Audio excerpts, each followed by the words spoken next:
Right now, as you're listening to this, your phone has probably buzzed 3 times, maybe 4, on news alerts about a missile strike or a terrorist attack. Maybe it was a friend sharing a video that made your stomach drop. Maybe it was someone on social media telling you who to blame and exactly how to feel about it.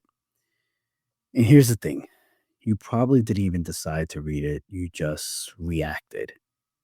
Your thumb moved up, your brain engaged, you felt the emotion before you processed a single fact.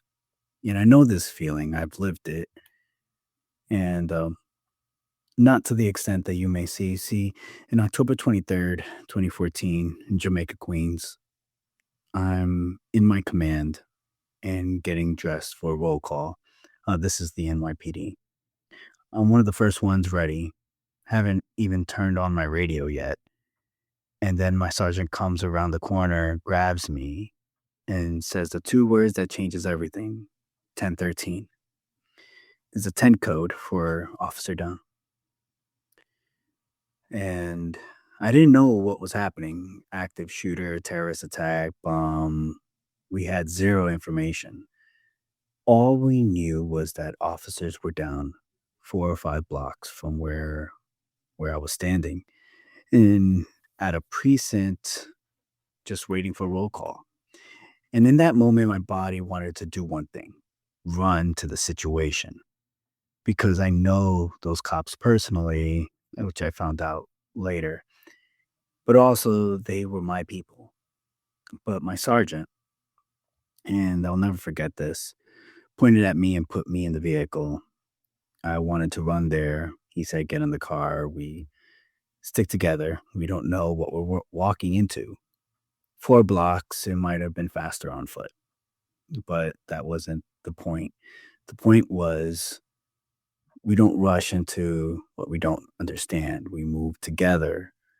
We stay ready. We think before we act. What we drove into was chaos. A man named Zale Thompson had charged 4 rookie officers with an 18-inch hatchet on Jamaica Avenue. One officer's skull was shattered. The whole thing was over in 10 seconds. It was classified as a domestic terrorist attack. 2 months later, December 20th, 5 days before Christmas, 2 detectives, Rafael Ramos and Wei Jing Liu, were assassinated sitting in their patrol car in Brooklyn. They were just having lunch. A gunman walked up to the passenger window and executed them both. My sergeants knew them. It was the first time this had happened since the 1980s. And here's what I need to tell you, because this is where the lesson is, and it's not comfortable. After Ramos and Lou were killed, I changed. The fear got inside me. I became aggressive. I didn't let anyone near me or my partner. If you weren't wearing blue, I didn't trust you. Civilians, the same people I swore to protect, treated them like threats. And looking back, I regret it deeply because that wasn't thinking, that was reacting. Fear had hijacked my brain, and I let it change who I was. I let the threat turn me into someone I wasn't proud of. I'm telling you this because right now, right at this moment, the same thing is happening to millions of people. Not on the streets of Queens, but in their living rooms, on their phones, their feeds full of explosions, casualties, counts, and rage. Just like me in December 2014, they're not thinking, they're reacting. And the reaction is changing who they are. Today, I'm going to teach you how to not make mistakes I made, how to process information during a crisis, especially crisis you cannot control without losing yourself in the process. I'm Mike Aponte, also known as M.A. Aponte. This is Thinking to Think.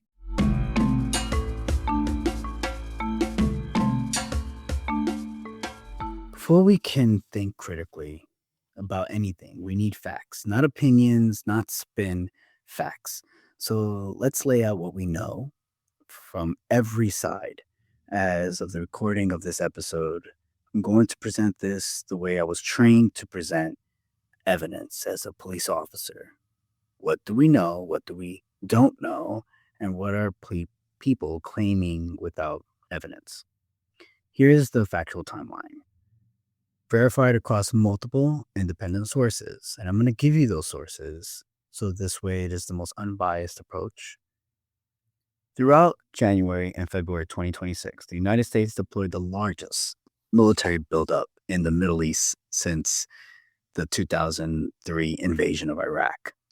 2 aircraft carrier strike groups, guided missile destroyers, and submarines were positioned in the region.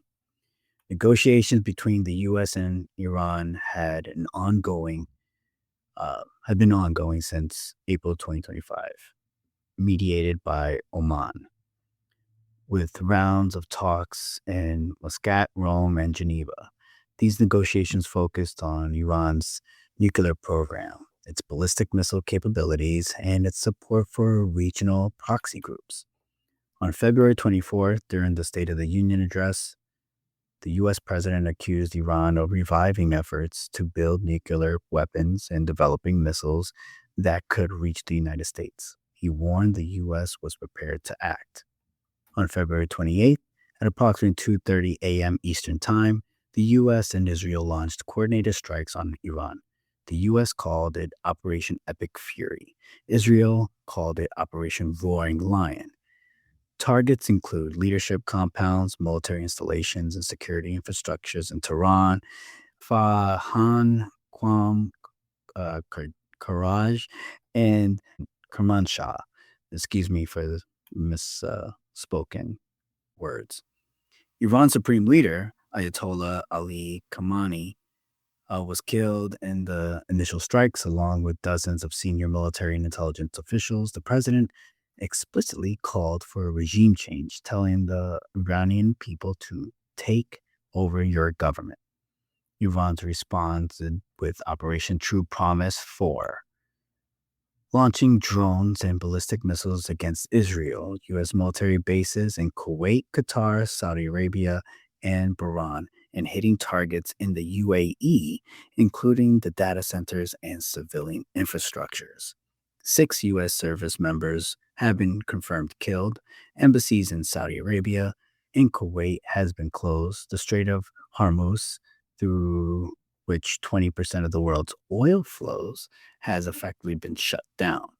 The conflict has expanded to Lebanon, where Hezbollah entered the fight.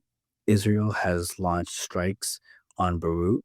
Protests have erupted worldwide, including across the United States, both for and against the combat. Markets have dropped sharply. Oil prices have spiked, and gas prices experienced the largest single-day increase since 2005. So, what do each side claims?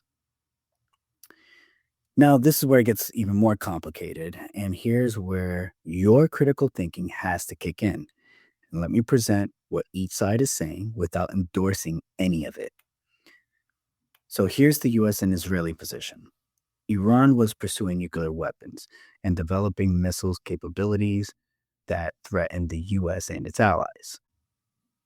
Iran's regime was massacring its own citizens during the 2025-26 protests, with death tolls estimates ranging from the government's 3,117 to the U.S. estimate of 32,000. Diplomacy had failed after nearly a year of negotiations. This was framed as both a defensive action against an imminent nuclear threat and support for the Iranian people's desire for democracy. Israel's prime minister stated this would usher in an era of peace and allow Iranians to form a democratic government. Iran's positions. Iran's foreign minister stated the U.S. entered a war of choice on behalf of Israel and that there was never any so-called Iranian threat. Iran had agreed to zero stockpiling of uranium, as a guarantee against nuclear weapons during negotiations just days before the strikes began. Iran characterizes the strikes as violations of international law and sovereignty, and Iran's claim school children were killed in strikes on Manab, with reports of 148 students killed. The Washington Post and New York Times verified footage of the aftermath, through the exact number remains unconfirmed. And here's what independent sources say.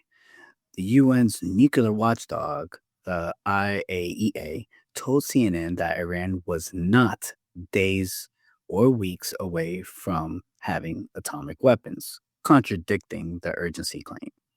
U.S. intelligence assessments suggested Iran would need until 2035 to develop an intercontinental ballistic missile if it chose to pursue it.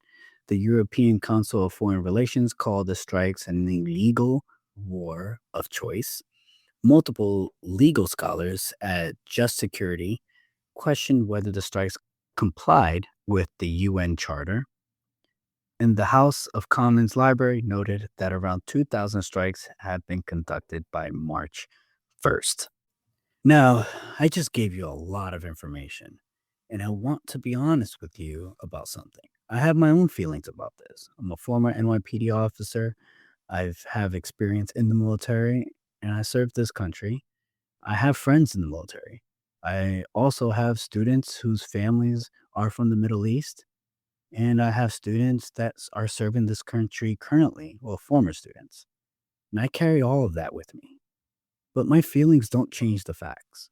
And the facts are contested, messy, and incomplete, as they always are in the first weeks of any conflict. Which brings us to the most important question of this episode. When I was at Merrill Lynch, we had a rule. When the market is in free fall, the first thing you do is nothing. You do not touch your portfolio. You do not make a single trade, because every decision you make in a state of fear is a decision you regret when the fear passes. I watched people, smart, wealthy, educated people, lose hundreds of thousands, sometimes millions of dollars in 2008, not because the market crashed. The market recovered. They lost money because they panic sold at the bottom. Their fear made the decision. The same principles applies to how you consume information during a crisis.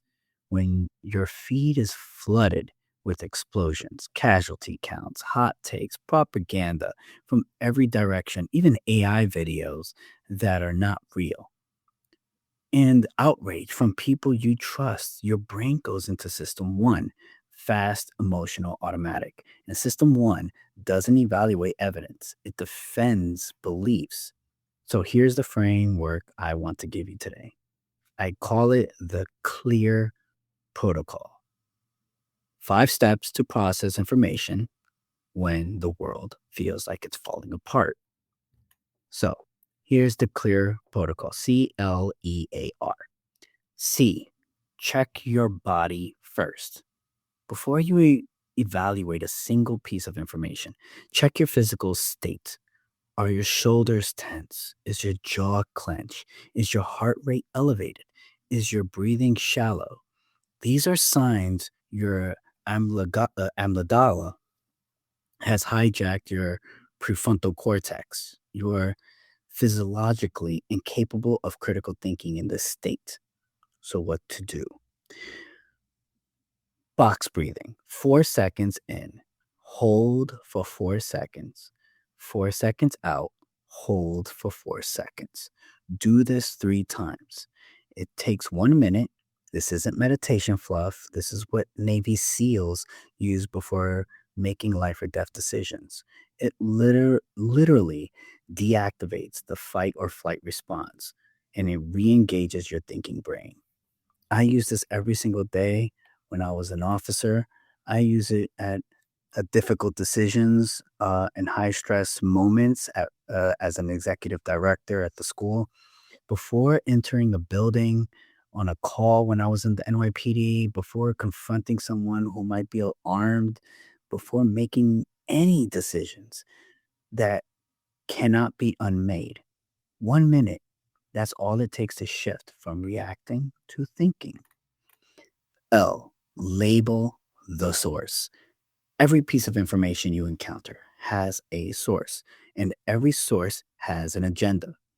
That doesn't mean the information is wrong, but it means you need to know who is telling you what and why.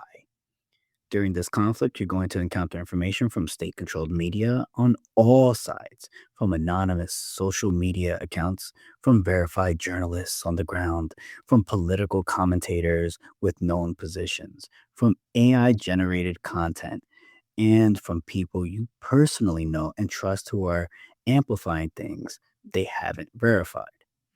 Before you believe anything, ask three questions. One, who created this? Is it a verified journalist, a government, an anonymous account, or AI generated? Two, what do they gain from behaving or believing this? Every message has a purpose. Three, would the other side present the same facts? If you can only find this claim from one side of a conflict, that's a flag. Not proof it's false, but a flag. At Merrill Lynch, we had a saying, if the person selling you the investment doesn't tell you the downside, they're not advising you, they're selling you. The same principle with information. If a source only shows you one side, they're not informing you, they're recruiting you. E, evaluate what you actually know. After the emotional check and the source check, now you can evaluate the information itself. But here's the key, you have to separate three categories in your mind: verified facts, things confirmed by multiple independent sources, the strikes happened, Kamani is dead, US service members have been killed, markets dropped. These are not in dispute. Contested claims. That's number two. Things one side says that the other side disputes. The nuclear threat timeline, the student casualty numbers, whether diplomacy had truly failed or was abandoned, whether the legal basis exists under international law. These require more information before you form a position. And then there's three, pure opinion. This includes hot takes, predictions, moral judgments, and calls to action. These deserve the least weight in your thinking. But they're the things that feel the most urgent on social media. That's by design. It's the propaganda, the emotional appeal. Most people skip straight to opinion. They share the takes that matches their existing worldview or anchor bias and move on. That's not thinking, that's cosplaying as a thinker. A, acknowledge what you do not know. This is the hardest one because it takes humility. And social media rewards certainty and punishes nuance. But intellectual humility, saying, I don't know enough about this yet, is the most powerful position you can hold. Here's what we don't know right now. We don't know the full civilian casualty count in Iran. Internet blackouts have restricted reporting. We don't know how long this conflict will last. We don't know the full scope of Iran's remaining military capabilities. We don't know whether the stated goal of regime change is achievable. We don't know the long term economic impact. That's the secondary consequence that I mentioned in a previous episode. We don't know what intelligence the decision makers had access to that the public doesn't. And here's what I need you to hear. It is okay to not know. It is okay to say, this is complex situation and I'm still gathering information. That statement takes more courage than any confident hot take on Twitter or X and TikTok. Then there's R, redirect to what you control. This is one that changes everything. And I want you to really hear this because it's the bridge between thinking and living. You cannot control whether a missile hits a target 6,000 miles away. You cannot control what the US president decides. You cannot control oil prices or the Strait of Hormuz or whether your airline cancels flights, but you can control the following things. You can control how much news you consume when you consume it. Set a limit 30 minutes in the morning, 30 minutes in the evening. That's enough to be informed without being consumed.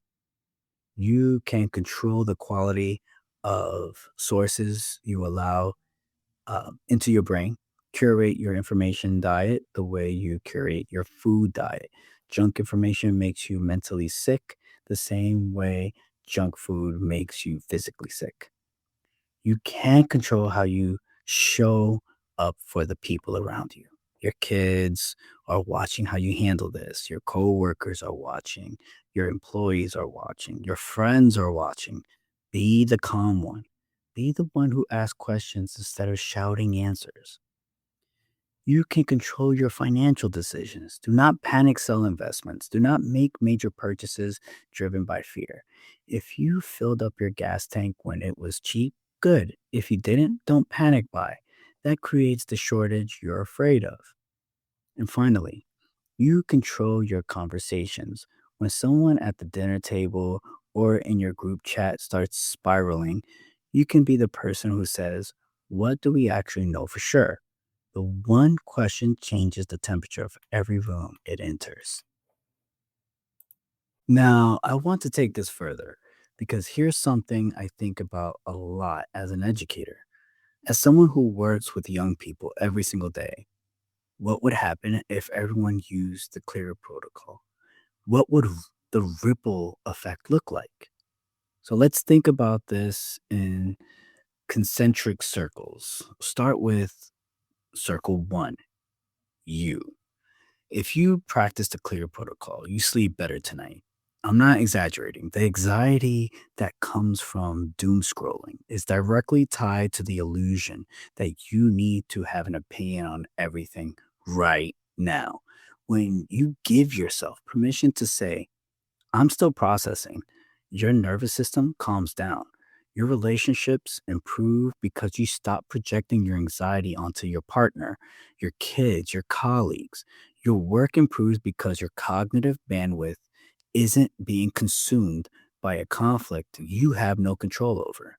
And if you want to know more about this, I highly recommend you look at previous episodes on cognitive bandwidth. You only have so much, and we do a deep dive about it. Circle two, your household. Your kids, your loved ones are absorbing your emotional state. Even if you have a dog or a cat, a gerbil, it doesn't matter. Everything has an emotional state it's absorbing. If you're panicked, they're panicked. If you're glued to the news, they feel unsafe. If you're fighting with your spouse about politics at the dinner table, they're learning that disagreement means conflict and conflict means danger.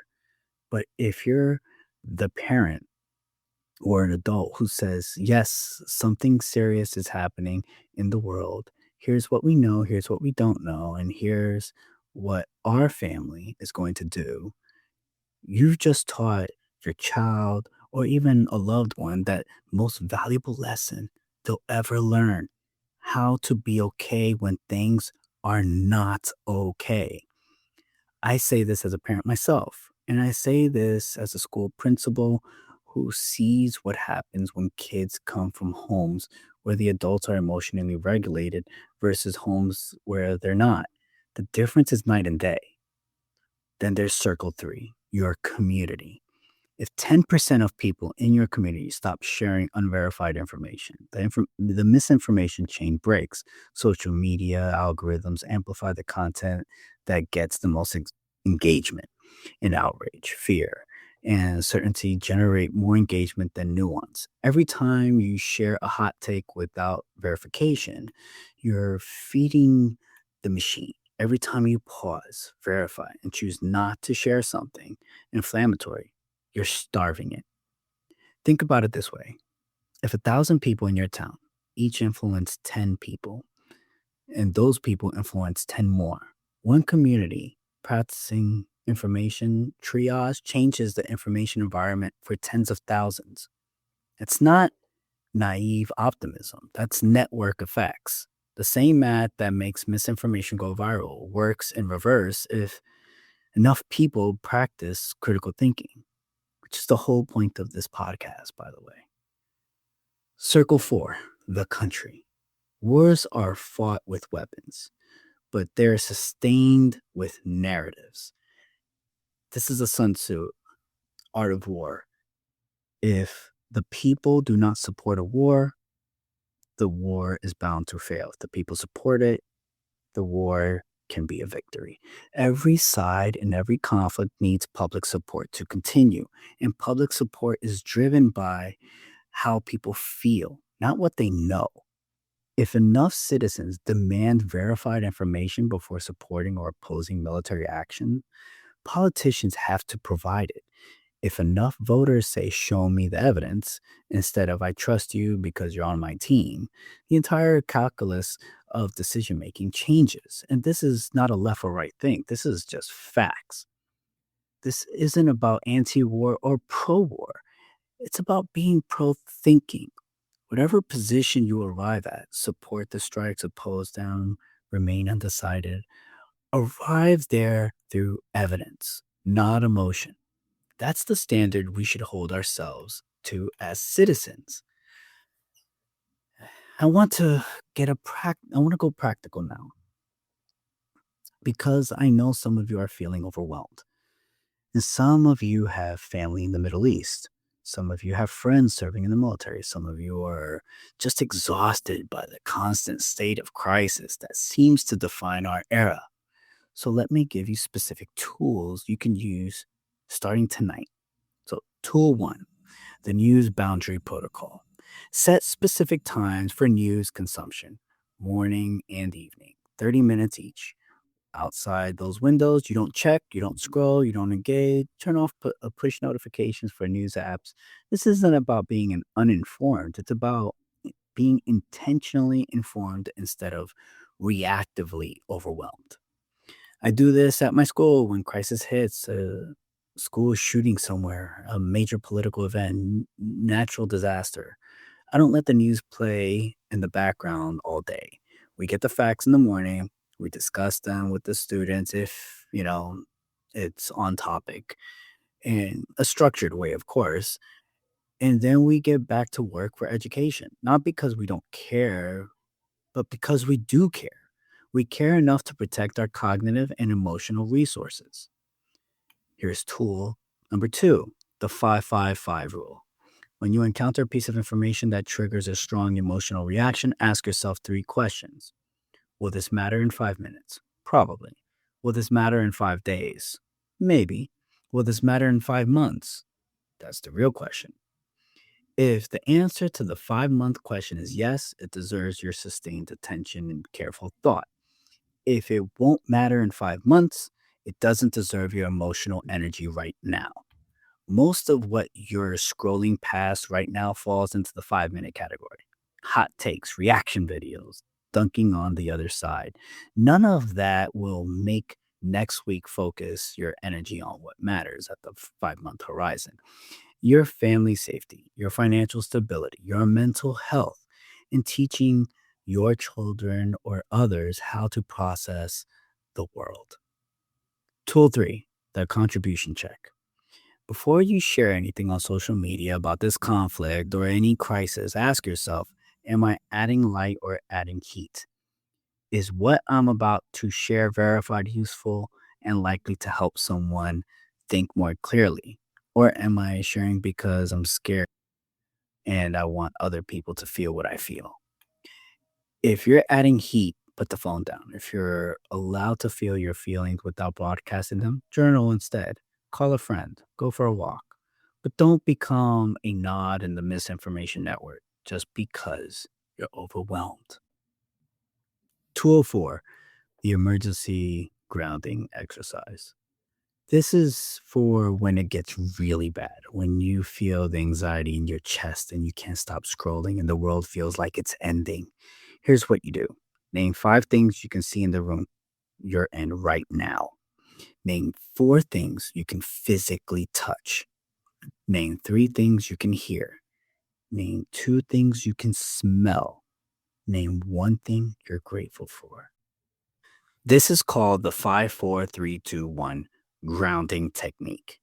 It yanks your brain out of the hypothetical future, the catastrophizing, the spiraling, and plants it in the present moment. Because in this moment, in this room, you are safe. And from a place of safety, you can think. All right, here's your homework. And I don't mean that casually. I'm an executive director and a school principal after all. Homework matters. Here's what I want you to do between now and next week's episode. Action 1, the information audit. Write down every source you consume news from the last 48 hours. Be honest. Twitter, TikTok, a friend's text, Fox, CNN, random Instagram, reel. Write them all down. Then rate each one. Is this a primary source? Meaning actual on the ground, like this is the real information. And I'll tell you, let you in a little secret. Fox and CNN and the major networks, not primary source. They are secondary source. A secondary source. And if they're not secondary source, are they pure opinion? You'd be shocked at how much news, quotes, you consume that was actually just opinion wrapped in urgency. Action 2, set your news windows. Pick 2 30-minute blocks, morning and evening. That's your news time. Outside those blocks, turn off notifications. Do not scroll. Set a timer on your phone if you need to. You'll feel anxious at first. That's the withdrawal. Stay with it. By day 3, you'll feel clearer than you'll have in months. Action 3, have one genuine conversation. Find one person who disagrees with you about this information and have a conversation. Not a debate, conversation. Ask them, what are you seeing that I'm not seeing? Listen. Don't respond with your counterpoint, just listen. Then say, thank you. Let me think about that. That's it. You don't have to change your mind. You just have to genuinely hear other perspectives. This is the muscle that atrophies fastest during crisis. Action 4, write down what you don't know. Get a piece of paper and write 2 columns. On the left, what I know for sure, and on the right, what I don't know yet. Be rigorous. Move anything from the left column to the right column if you can't back it up with verified source. I guarantee the right column will be 3 times longer than the left column. And that's good. That's where honest thinking begins. So let me bring this home. Here's what we covered today. We broke down the facts of what's happening from every side with the U.S.-Israel position, Iran's position, what independent sources are saying. We learned the clear protocol. Check your body, label the source, evaluate what you know, acknowledge what you don't, and redirect what you control. We talked about ripple effect, how one person practicing information triage can influence a household, communities, and eventually the national conversation. And I gave you 4 practical tools for emotional regulation: the news boundary protocol, the 555 rule, the contribution check, and the 5, 4, 3, 2, 1 grounding exercise. Now, here's what I need from you. If this episode helped you think more clearly, even a little bit, share it with one person who needs to hear it. Not on social media, not on public posts. Send it directly to someone you care about, who you know is struggling right now. A text, a DM, hey, listen to this, person in person. That's how real change spreads. If you want to go deeper, and I mean really develop this skill so it becomes automatic, I'm sending out a free Clear Protocol worksheet this week on my Substack.